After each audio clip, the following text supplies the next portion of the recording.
Stellantis over the past year has shown us time and time again how they plan on taking Dodge, Jeep, and Ram into the future. A future full of EVs and microtransactions, turning your most likely $100,000 EV into a video game on wheels, while also nickel and diming you for features that in the past you either got in a package or you didn't, because why do you need a heated steering wheel in Miami, Florida? Car manufacturers are increasingly trying to make you pay additional fees for already installed features like Apple CarPlay, heated seats, heated steering wheel, horsepower increases, and towing capacity.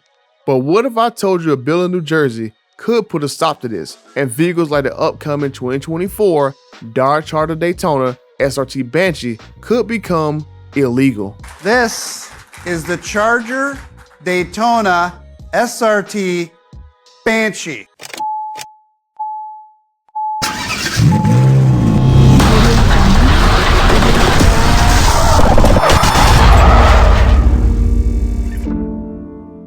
I'm going to go ahead and say this, that I am not against electric vehicles, because you're always going to have those few that's going to argue that anything other than EVs getting pushed is wrong. Y'all need to relax, stop drinking the Kool-Aid, go eat a steak, and let me learn you something in this video. My problem isn't anti-EV with the Charger Daytona, for example. My problem is paying extra to use features already built to the car that you already overpaid for. Vehicle prices aren't going down, they are going up, and this features on demand model is a sneaky way to trick people into thinking that automakers are looking out for you price-wise. For over 2 years, I have a Hummer EV from GMC reserved, for example, and 2 years later, I have no idea when the vehicle is coming, but it does not have modes like crowd walk, extract mode, Watson freedom mode as a subscription fee that I gotta pay on top of the already $100,000 asking price. If Stellantis, BMW, or whoever wants to load a vehicle full of tech and only let you pick the color, the wheels, or the stickers, I can understand that and the price point.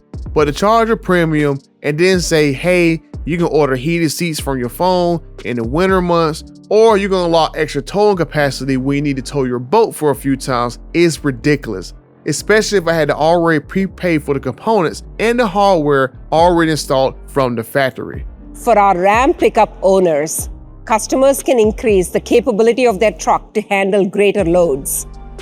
Now, if that wasn't enough, and you're really paying attention, and you're really quick with the math, we all know these car manufacturers aren't going to sell these vehicles at a loss. They're going to sell them at a profit and then hit you for extra features on demand or even subscriptions to get even more profit out of customers. Sony, for example, sells a PlayStation at a loss because they know people are going to keep paying for things like PlayStation Plus in the future in order to use it online. You're going to purchase additional games over the lifespan of the unit, and you won't trade it in every couple of years like people do with cars. Car manufacturers know you'll most likely trade your vehicle in every few years, so why not go ahead and get you to buy a fully loaded vehicle which costs you more money, charge you more for the extra hardware already installed. Now, I'll play a clip from Tim Kuniskis in a little bit, confirming that Dodge would do just that. Lockout tuners so you had to come back to them and pay more to unlock performance already built into the car. And all Stellantis has to do is just sit back, develop less, because all their platforms are modular and designed to reduce costs for them, but not for you. The Stellantis platform has outstanding fundamentals, with the batteries nice and low, the EDM motors at the edges, allowing for a variety of wheel sizes, suspension heights, and widths. Now, we're working on these vehicles together, which allows us to share some of the most costly components in a way never before done. So 8 vehicles are now being created that will come to market in the next 3 to 5 years. Manufacturers are already starting to lay off their workforce, not just executives, but the workers who build the vehicles themselves, because they don't need that many people to build electric vehicles.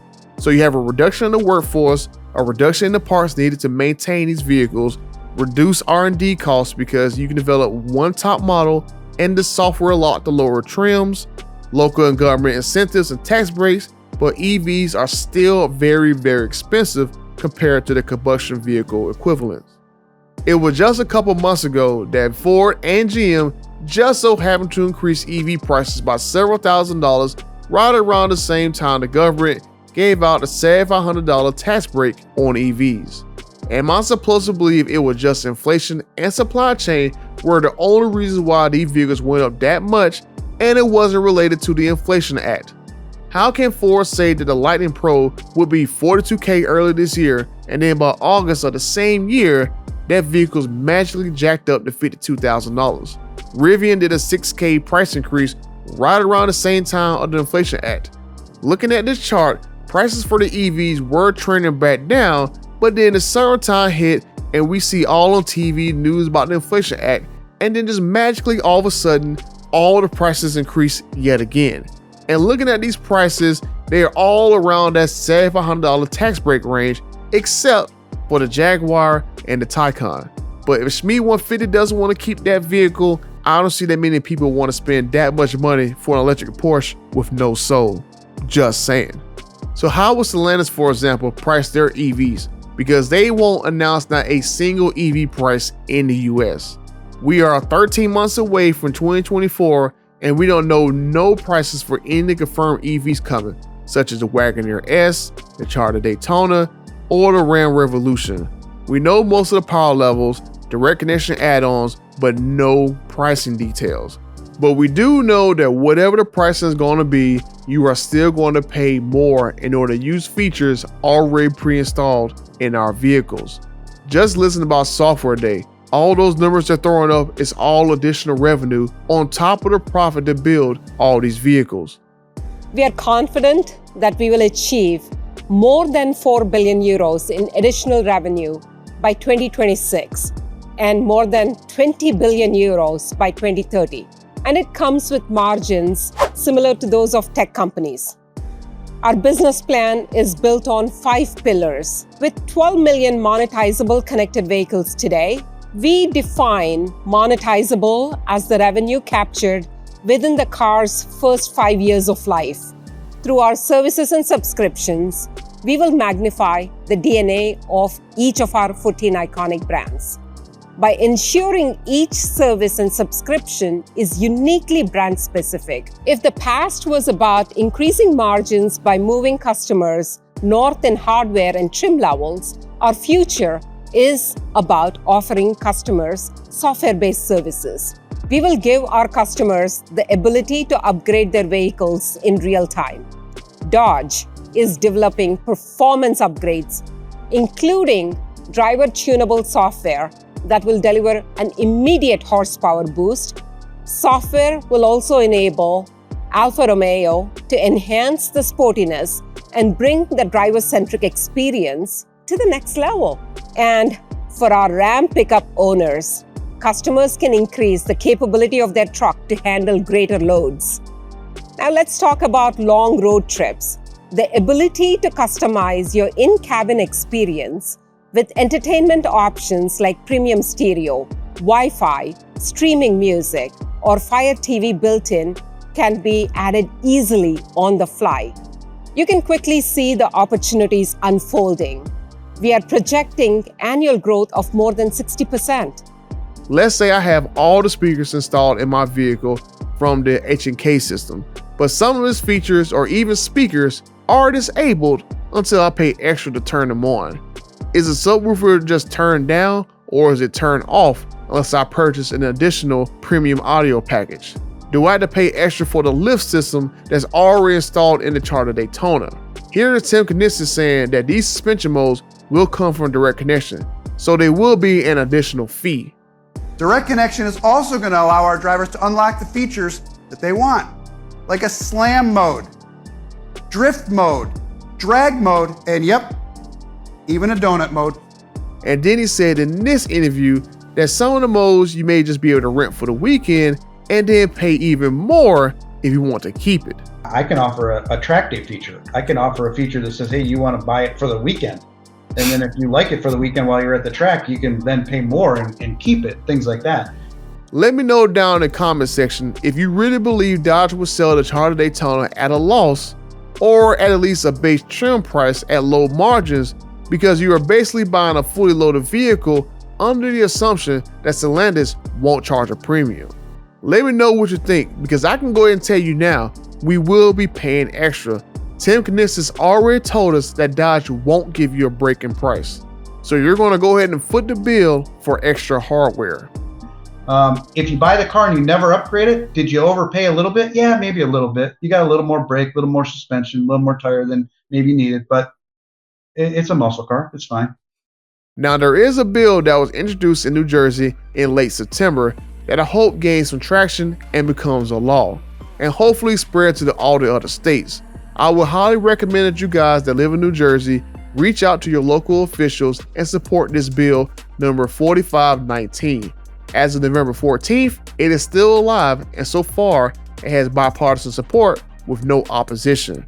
Now, this bill aims to make it illegal for automakers and dealers to charge subscription fees for certain features already pre-installed in the vehicle at the time of purchase.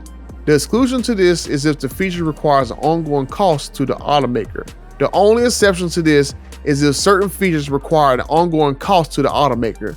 So Super Cruise, for example, would be allowed to have a subscription fee because they have to update it every few months or few years to add new roads to it, or even OnStar, or even, let's say, in-car Wi-Fi service, for example. If they're going to install the hardware, you should have the right to use it and not pay twice for the same component.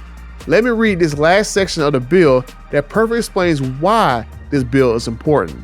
The sponsor notes that car companies are increasingly seeking to charge consumers a subscription fee to access certain features on their vehicles, such as heated seats, even though the components necessary for the feature to function are already installed on the vehicle at the time of sale. When a consumer subscribes to a feature, the car company uses software to remotely activate the feature during the subscription period. Car companies assert that a subscription-based business model will provide more choice to the consumer, but the practice requires installing all the necessary components and hardware on the vehicle before the consumer decides to subscribe to the feature, which will likely raise the purchase price for every consumer, whether they intend to subscribe to the feature or not.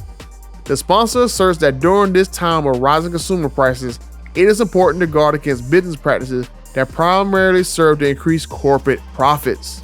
The only thing I don't like about this bill is that I can see automakers going to skirt around the word subscription.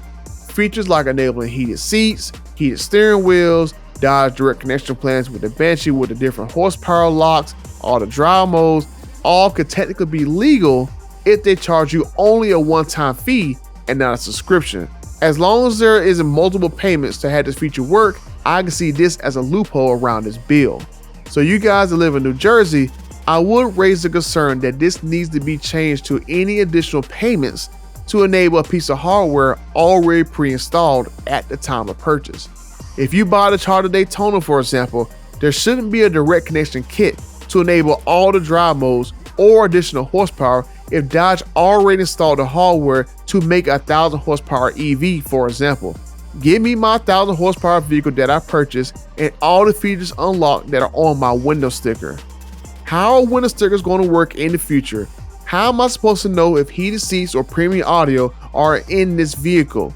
Will it be false advertising that lists heated seats on the window sticker, but I can't use it unless I pay more? Honestly, I see this as Automaker approved ransomware. Look at the definition on the FBI's website. Ransomware is a type of malicious software or malware that prevents you from accessing your computer's files, systems, or networks and demand you pay a ransom for their return. So what's the difference between a hacker doing this and locking you out and an automaker doing the same thing with software locking you out? You are still at the end of the day paying a ransom in order to return a feature that you already paid for. Just saying. But like I said, if you guys are living in New Jersey, hit up your local representatives and show support for this bill. If we can get subscription fees made illegal for certain features, that is a step in the right direction. And also let them know that you want to make illegal the one-time payment to enable options such as heated seats, heated steering wheels, horsepower kits, drive modes, speaker quality, and low capacity in trucks. But let me know what you guys think. Is it right to be charged for the hardware already installed in the vehicle and have to pay an additional ransom for a software unlock? Leave this video a like and subscribe to the channel if you haven't already done so. Grab some merch on your way out, and until the next video, I'm out.